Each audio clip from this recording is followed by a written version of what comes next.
All right, wonderful. Talking to, can you get your name and title, please? Catherine Truitt, State Superintendent of Public Instruction. So, 4 years, and this is your exit as you're leaving. What do you feel like your top achievement has been in this job? If I just had to pick one, it would certainly be the science of reading, because this is something we can say has impacted all kindergarten through fifth graders in a positive way.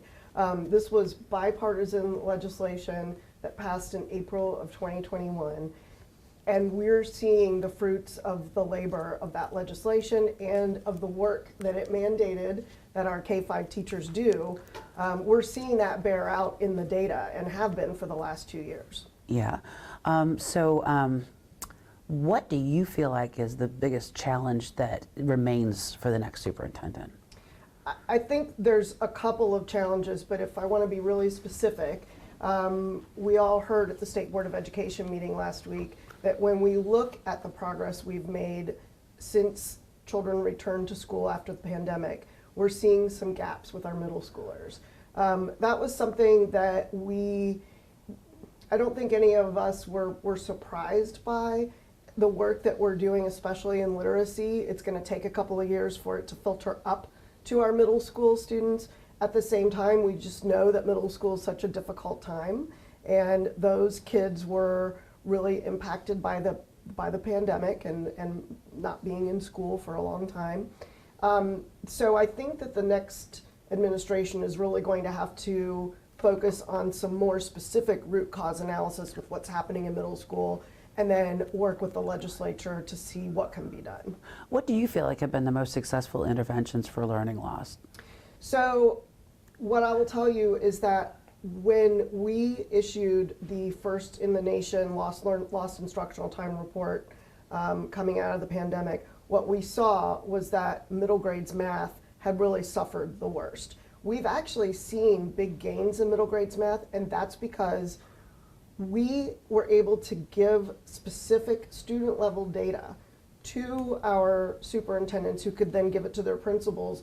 And then we would meet with those folks every summer and say, here's some vetted interventions that are specific to the needs of your district. So if middle grades math was your greatest area of need, here are some things that work. So it was really that matching of interventions with what the data said was the case about the students in that community. Okay. One of the challenges we hear a lot about from parents, of course, is school safety, and a lot of frustration, I think, about the number of threats that get called in and the code reds and lockdowns and whatnot. How has that changed over your 4 years, and what do you think it's going to take to turn things around? Yeah, I think if we were to graph out the number of code reds and the number of threats that are made and the role that social media is playing in that we would certainly see an uptick, probably starting from when kids came back to school. I think that the threat assessment legislation that's really looking at the teams of adults in a building who are in charge of being on the lookout for students who are about to make a poor decision rather than after they make a poor decision is really going to help. And that threat assessment legislation was just passed last year, so those teams are just getting going. I think what's unique about those teams is that it requires not only students in the building or adults in the building, but also law enforcement in the area kind of helping and really teaming up with adults in the school building to make sure that kids are safe. I hear this from a lot from parents, what's being done about the kids who do call these in? Are there consequences for these? Because a lot of times it seems like they never figure out who it was. Yeah, well, that is something that local superintendents have to decide and figure out. There is no state law that says here's the consequence for when this happens, in terms of when a student is at home and decides, when superintendents tell me that that's when it happens, is at home at night. So I think that it takes parents being vigilant. There's so much research and so much being written right now about what's happening when a student is not at school on their phones. that requires parents to be perhaps more vigilant than they have been. But really, I think what a school decides to do varies from district to district. And you just mentioned phones. I'll segue into that question. A lot of discussion right now about schools that have banned phones, schools that are finding ways to limit students' use of phones. You know, where do you come down on that? What are you seeing from your perspective? Yeah, so again, what superintendents tell me is it's definitely something that needs to happen at school. I don't think superintendents and teachers and principals have issues with the idea that a district needs to set a policy that phones are away during instructional time, or maybe not even at school, or locked in a pouch when you first enter the building, whatever they decide to do. And certainly, the latest data shows that parents are actually in favor of students locking their phone away when they get to school, as long as they can have it at school. But I think what's interesting is, again, superintendents are telling me the problem with phones isn't just during the school day. It's also the fact that they're on the phone for the rest of the afternoon and into the evening once they're not in the building. So I think it's a pretty large challenge that needs to be addressed, that's going to take both parents and local school leaders working together. Just a few more questions, then I'll. Okay, school vouchers. So, big expansion this year, just really enacted last month, actually, that will allow all the students who want to go to private school to get a voucher. You have been a supporter of charter schools, private schools. You say all kinds of schools, right? A lot of people in public education are calling this a real challenge and frankly a scary prospect that more and more of the state's money is going to be going out of the state school system. I mean, as the person who runs that system, what's your take on this? So I don't think that the money is running out of the school system. I think that the real question is, was this money ever going to go to public schools, or was it going to go to something else, like roads or bridges? And the legislature are the only ones who can answer that question. What I'm in favor of is allowing the parent to be the person who decides what's best for their child in terms of school. And the way that our system is set up right now, that is not the case for most parents. The government tells you, the parent, where your child must go to school. We choose everything else in our life. We choose our children's doctors, we choose their preschool, we choose their daycare center. We don't choose where they're going to school. If you live in a big district like Wake or Guilford County, you might have some public school choice, but that is not the situation for most families. At the end of the day, I'm always going to come down on the side that parents are the best person to choose what's right for their child, because no one cares more about that child than that child's parents. However, when it comes to vouchers, I have always been clear that I am in favor of accountability. So if a school is going to take a voucher, they must be accountable to the state the same way our public schools are. And what is often not discussed when this conversation comes up is the fact that there is legislation that has already passed that requires the Department of Public Instruction to choose a vendor or a testing partner to provide that accountability to private schools that take that. So while I wish that that had been in place before the vouchers became made available, that was not my decision to make. And I look forward to the next administration choosing a testing platform for private schools who take vouchers to use. When was that enacted? In the last session. Last session. Was that part of the budget? I couldn't tell you if it was a standalone bill or part of the budget, but it's, okay. I just remember there's been a lot of pushback on that idea, because there's been a lot of people who did not want to require, for example, religious schools to submit to government oversight. Then they don't have to take the voucher. If they're going to take a voucher, if they're going to use our taxpayer dollars to fund their school, then they need to be accountable. I mean, I do think that there is, I don't agree with the argument that, oh, these private schools aren't accountable at all. Because, again, the parent is exercising accountability by choosing to send their child there or pulling them out and sending them someplace else. But when your only choice is your neighborhood public school, and your neighborhood public school has been a low-performing school for decades. We don't shut down low-performing traditional public schools. We shut down low-performing public charter schools. We don't shut down low-performing neighborhood public schools. Just want to go back to something you said about money.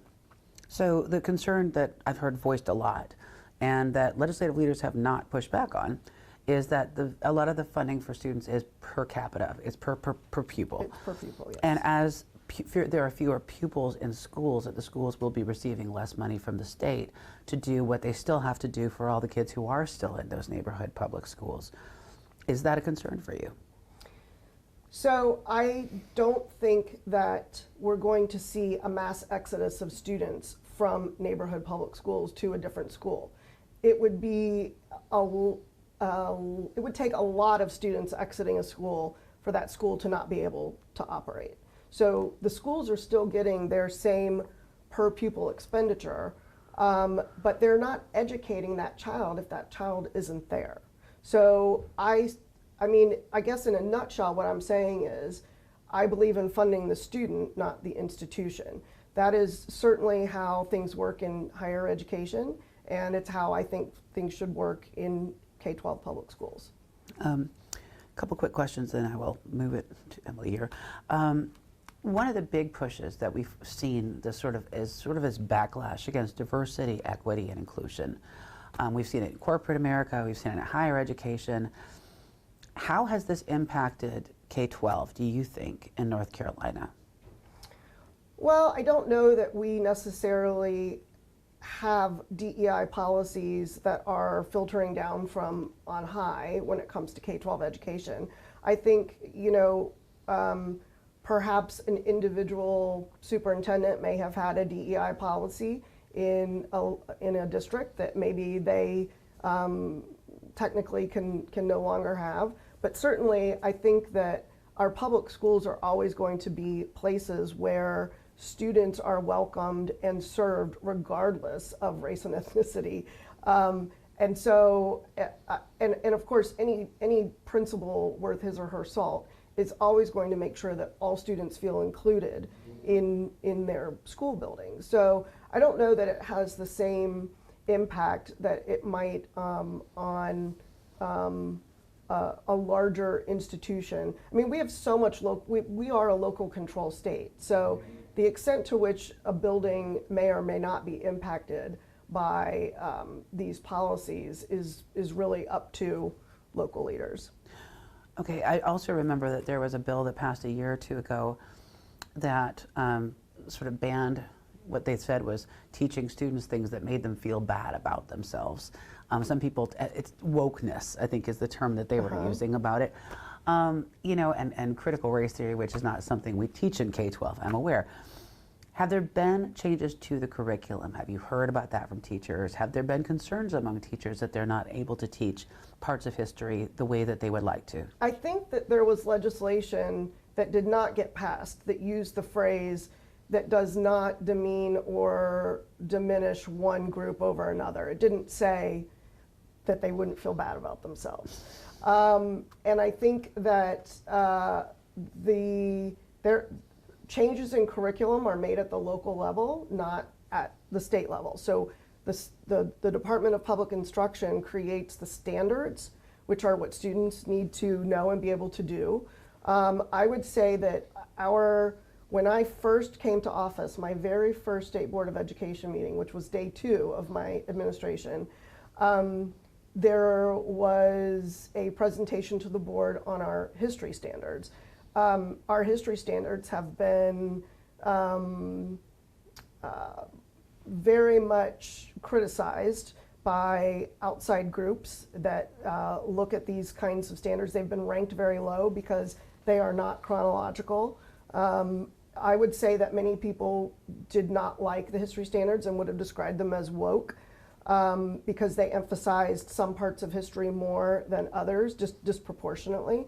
But at the end of the day, what gets taught or how something gets taught literally comes down to one teacher might be doing it differently than the teacher next door. Teachers have an enormous amount of autonomy with how they teach the standards that are given through the curriculum that the district hands them. So I wouldn't, the only thing that may have changed curriculum-wise because of state law is if any district had a curriculum that was teaching about transgender issues in 4th grade or younger, and I am not aware that there was any district that had a curriculum that was doing that. We've always not taught about sex education until 5th or 6th grade. So I don't think that the Parents' Bill of Rights changed or caused any district to have to change their curriculum. Okay. Now, there are curriculum changes with science of reading. Science of reading, That yes. that is in law in the Excellent Public Schools Act. And you're right, I'm sorry, that other one did not pass. It only made it through the House. Right. Correct, But that's multiple correct. times, but okay. Yes, did Right. not make it through the Senate. Right. Okay, so what is next for you? Are you going to stay in politics? Do you think no more politics? I think that I'm going to stay in education for the time being, for sure. I've spent my entire adult life in education. There's certainly more work to be done. There are some really big challenges in public education right now that need fixing, and I want to be a part of the solution to those big challenges. What do you see as the biggest challenge? I think the biggest challenge is that we still have not adjusted K-12 public education to keep up with the economy and the pace of change due to technology. And those things mean, at the end of the day, that we're not preparing students for the post-secondary plans of their choice. What concerns me more than anything is not high school graduation numbers. What concerns me is how many students do or do not get any sort of post-secondary training and education before the age of 24. And right now that's a really high number. Only about 32% of kids are getting training and education after high school by the time they're 24. That's pretty average in the United States. This is not just a North Carolina issue. So I think that our country is a challenge, that the K-12 system hasn't evolved. It's not keeping pace with all of the changes that we see in our economy and in society. And I would love to be a part of any group that is working to solve that challenge. Do you worry, though, as I've heard some people, some critics of these ideas say, that we run the risk of basically running a school to turn out the workers, just basically a trade school in K-12, and not enough emphasis on creative thinking, critical thinking, the, sort of classical liberal education? Well, we're not delivering a classical liberal education right now to students. When only 23% of your students are getting a 4-year degree by the time they're 24, you're serving a very small percentage of students. So not only do we have students going off to college, a small number going off to a 4-year university, but we have an even smaller number that's actually completing that 4-year degree. I think that what we need to do is make all options available to students in a way that they and their parents understand, so that no student graduates from high school without a plan, because that's what's happening right now. And we did get legislation passed last year. All K-12 or all students, when they start high school, will have a career development plan on the books someplace at their school that they will then revisit in high school, to make sure that they are taking the right courses, that their parents know what the plan is after high school, so that all students can be employed, enlisted, or enrolled. Okay, I think that's it for me. I'll just ask this, any parting words?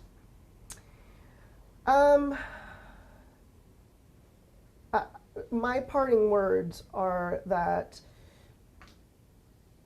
education has become incredibly politicized on both sides of the aisle over the last 4 years.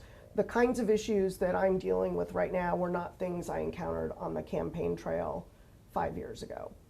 And my hope is that cooler heads will prevail, and we can move back to the center because that's where most parents are when it comes to education issues. Yeah. Okay. Emily? Yeah, well, so I was interested in that, you know, how maybe public sentiment has changed, or at least among a share of people. Could you be more specific about that?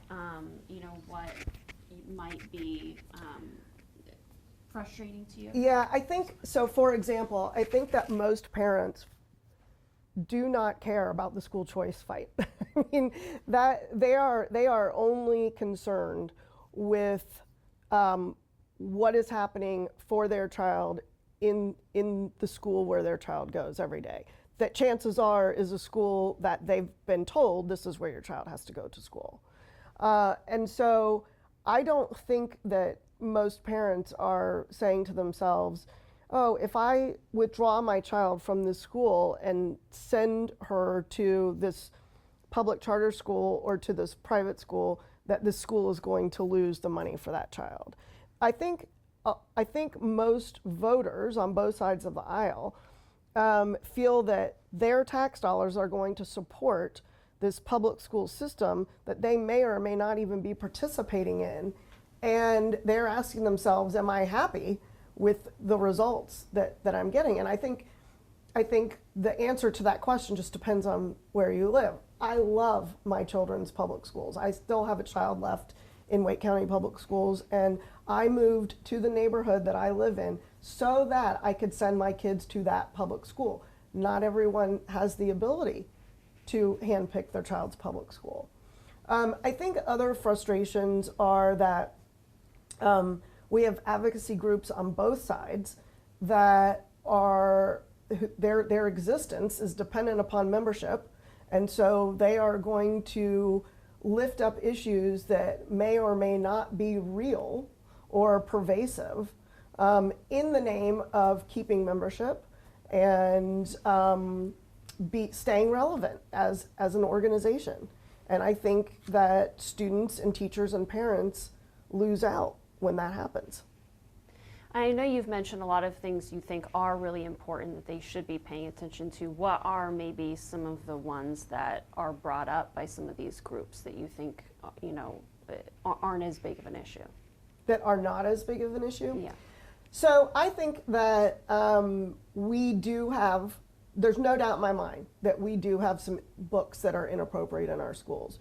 Do I think that we need to be banning books at the rate that we're banning them? Probably not. I think there's probably a handful of books that that probably don't belong in our public schools. But would our students have even known about those books if people I mean, I can't even tell you the last time that one of my own children checked out a book from the school library.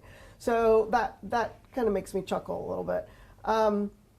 I think that the truth usually lies somewhere in the middle. Are there books that are inappropriate? Yes.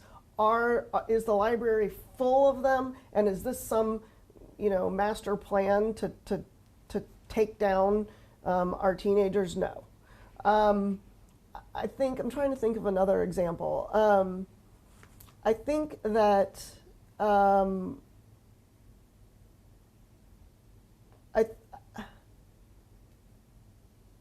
I think that there are, what most parents should be concerned about that I don't know that they really know enough about is the discrepancy between the grades that come home from the teacher and the standardized test scores that come home. So we know from research that parents value the report card grade. Teachers value the standardized test score. So that's a mismatch in priorities. And so when kids came back after the pandemic, something like 96% of parents surveyed by an organization called Learning Heroes, it's based in DC, said that their child had not been negatively impacted academically by school closures, when really it was something like 15% of kids who had not. So that kind of, I think that these advocacy groups are focused on the wrong issues. I think I think that school safety is an issue in some places, but not in all places. I think it's more of an issue in high school where we have fighting. I believe schools are, by and large, very safe places, and that all principals care about school safety. But I think that parents get frustrated when they don't feel that they're being communicated with, whether that's coming from the principal or the teacher. But it's such an individual thing. I mean, you can have, if you talk to any parent just off the street with a child in the 5th grade, they'll say, oh, I love all of my kids' teachers except for one.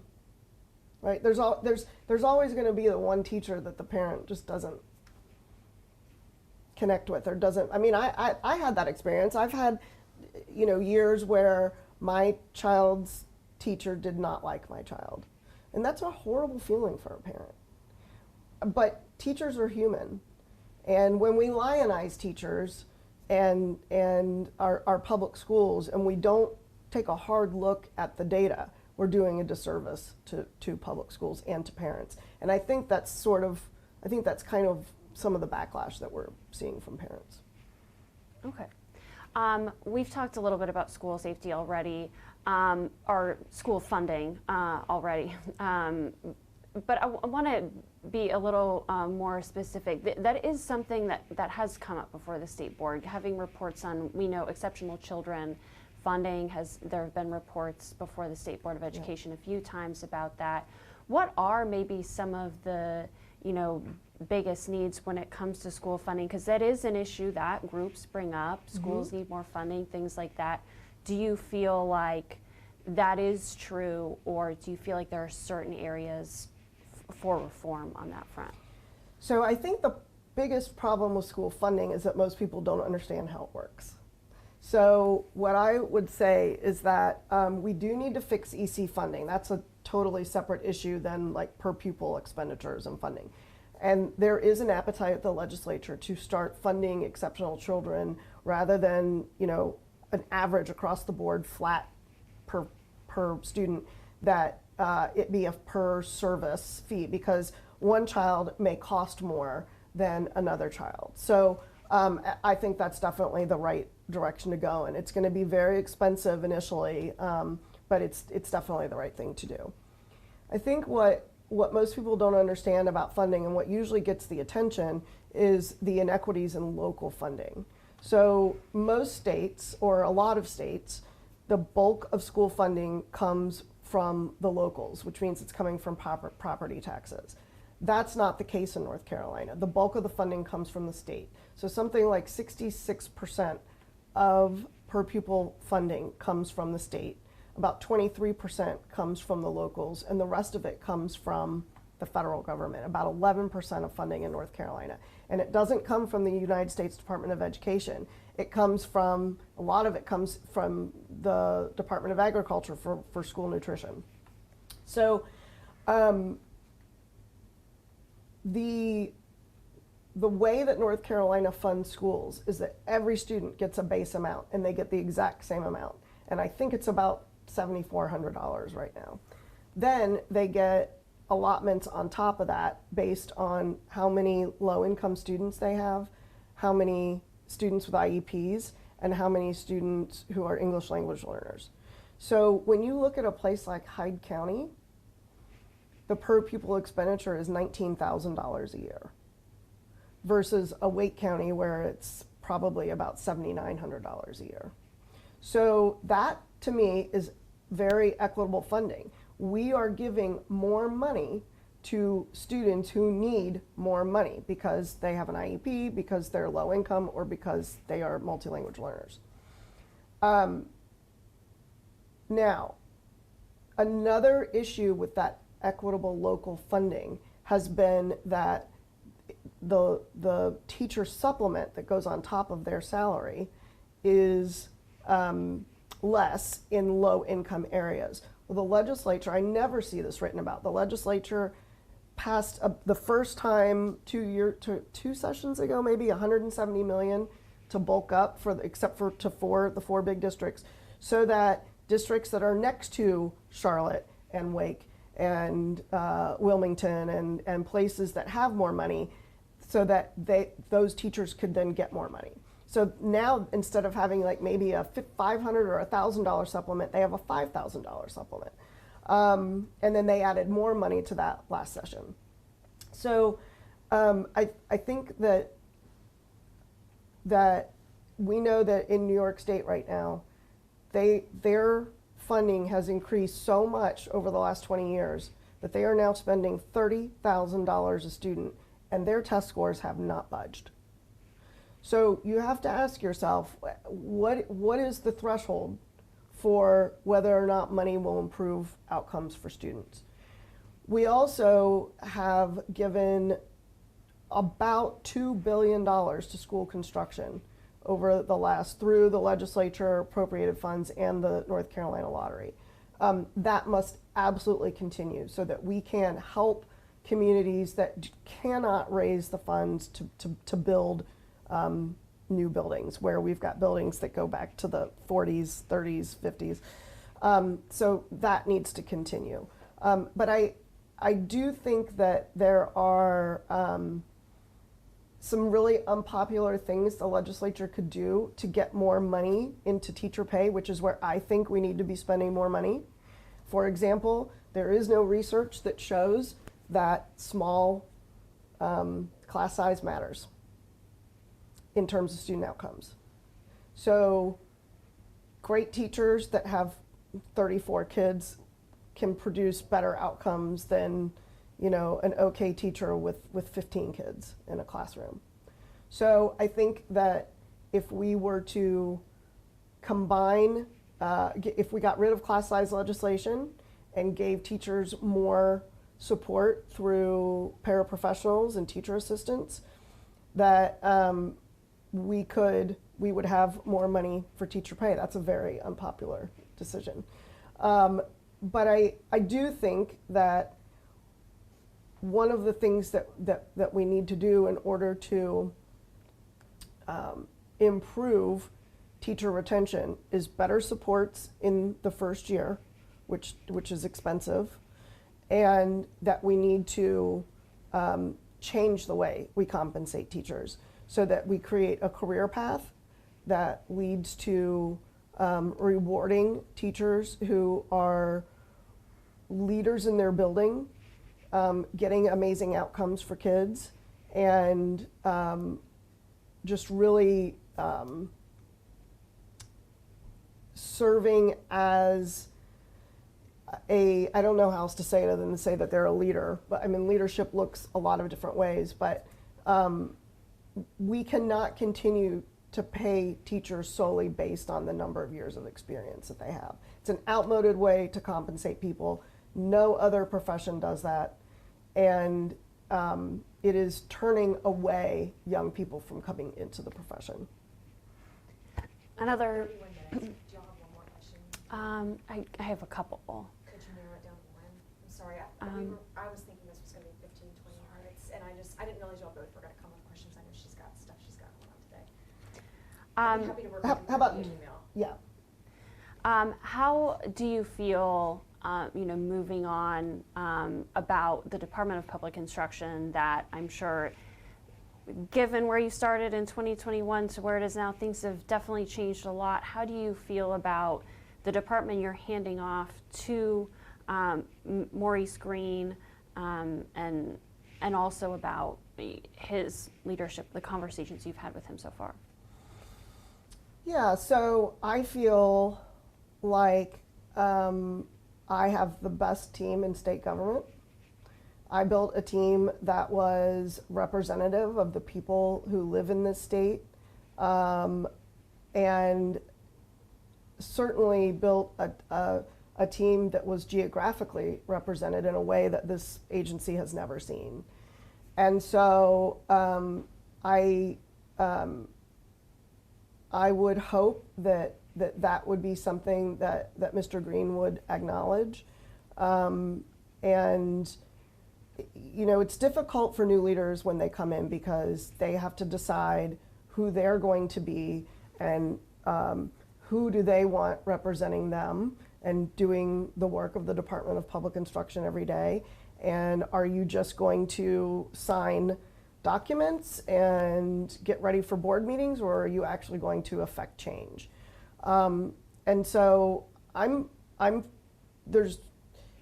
absolutely feeling sad that I'm exiting, and sad that that I won't be able to work with this amazing team anymore, who's done so much to not just improve outcomes for kids, but to support local leaders and districts in ways that the department wasn't really doing before. Through data, through convenings, through regional directors who are in buildings and working with superintendents and their leaders on the daily. I think that that the next administration is inheriting a very high functioning, large government agency with about 1,300 employees and a $13 billion budget. And I hope that there will be a recognition that the people who are in this building are largely responsible for all the amazing things that have happened over the last 4 years.